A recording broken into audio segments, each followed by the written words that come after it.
tuul ja puu ära, meie lapse valu. Tule vihjau ära, meie lapse valu.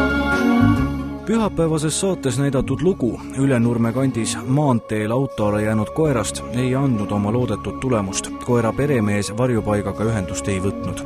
Küll aga pani see videolooke liikuma heade inimeste mõtted ning ka teod. Arengud olid väga positiivsed, et hästi palju vastukaja tuli selle koera kohta. Küsiti, uuriti, kas on peremees välja ilmunud, kas on abi meil vaja ja inimesed on väga huvi tundnud selle asja vastu. Et aga loom vajas kiiret arstiabi, toimetati ta Eesti Maaülikooli väikeloomakliinikusse. Seal pandi kutsale ka uus nimi, sest midagi peab ju ankeedis kirjas olema. Räsitud loomakesele tehti ka põhjalik ülevaatus. Ta on hetkel sellises seisus, et tal tuvastati ka siis reieluu kildmurd, aga ta ei kannata selle luu parandamise lõikust kindlasti hetkel, et läheb mõned päevad aega enne, kui me ta üldse sellisesse seisu saame, et siis saab otsustada, et kas seda luumurdu parandada või tuleb see jalg üldse amputeerida, et see luu on päris killustunud, nii et seal tuleb nagu mõelda. Ja me ei tea, kuna see murd on tekkinud, et see on kindlasti päris jupi aega olnud sellel koeral. Tule tuul ja puu ära, meie lapse valu. Tule vihjau ära, meie lapse valu. Tule lind ja nakki ära, meie lapse valu. Tule päike paista ära, meie lapse valu.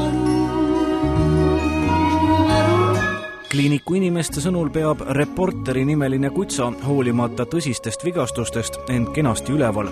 Nimetatud reieluu murd ei ole aga kutsale hetkel kõige ohtlikum. Tema suurem probleem on see kurtumine ja vedeliku kaotus, mitte see luumurd. See ei ole temale eluohtlik. Et pigem see, et on kuskil kaua aega ilmselt olnud ja vedeliku kaotanud ja ei ole süüa saanud normaalselt. Mis see kurtumine täpselt tähendab? See, et tal on lihased kadunud ja tal on kaotanud ka oma raskuaja. Tänaseks on selgunud, et selle koera ravimine võib maksma minna üle 12 000 krooni. See on suur raha, mida pole välja käia ühelgi varjupaigal. Aga just varjupaik on selliste leitud kutsade omanik, seni kuni ilmub välja päris peremees. Kust kohast siis võetakse raha õnnetute neljajalgsete raviks? Annetustest. Head inimesed annetavad selle jaoks raha, et on meile enda kontole juba laekunud. Konkreetselt selle looma jaoks? Konkreetselt selle koera jaoks, Reporteri jaoks on siis laekunud ligi 6000 krooni praeguse seisuga, mis on äärmiselt kena. Isegi ilma üleskutseta, eks ole? Jah, just, sest piisas sellest esimesest saatest, kui inimesed siis juba pakkusid enda abi selle looma jaoks. Et kõik, mis tuleb märgusõnaga Reporter meile, et konkreetselt kõik see raha kasutatakse nagu selle koera ravide jaoks.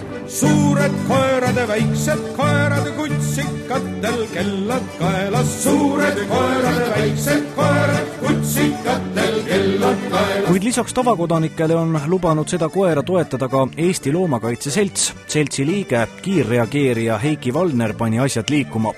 Mehe sõnul võetakse vajaminev raha avariidesse sattunud loomade abistamise fondist. Mis fond see selline on? See fond sai alguse sellel suvel, kui Randveres jäi siis auto alla üks Moskva valvekoer nimega Ritsi ja see lugu liigutas väga paljusid inimesi ja nad tegid siis annetusi suisa 110 000 krooni me saime kokku. Tänaseks päevaks me oleme siis ravinud terveks lisaks Ritsile 6 koera, kes on auto alla jäänud ja samuti 6 kassi. Lisaks on saanud ka 2 eraisikut me käest ilma protsendita laenu, et ka nende koertega siis juhtusid õnnetused ja ka need loomad said terveks ravitud. Nii et tänase seisuga siis 8 koera ja 6 kassi. Suurtel koertel hääl on kuuri, väikstel koertel vaikne uurim. Suurtel koertel hääl on kuuri, väikstel koertel vaikne uurim. Seega võib Reporteri nimeline Tartu kutsa hingata kerge südamega. Tema ravi ei jää rahapuuduse tõttu olemata.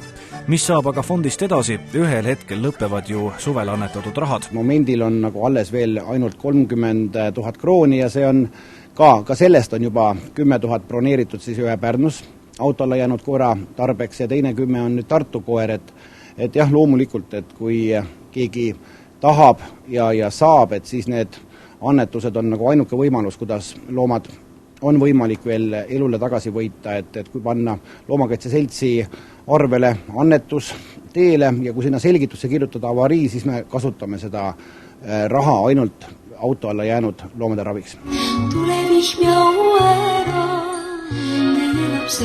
Loodame kogu südamest, et reporteri Kutsa saab oma päris koju tagasi. Ehk vaatab televiisorit praegusel hetkel mõni pererahva sõber või tuttav.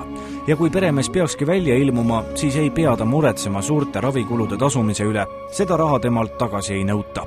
Ma arvan, et kuna ka Tartu inimesed praegu koguvad raha väga usinalt ja meie katame ainult selle osa, mis nüüd tartlastel puudu jääb, et siis praegu on jõulud ka ja et seda peremeest ei oota miskit, et ta ei pea siis mitte midagi maksma.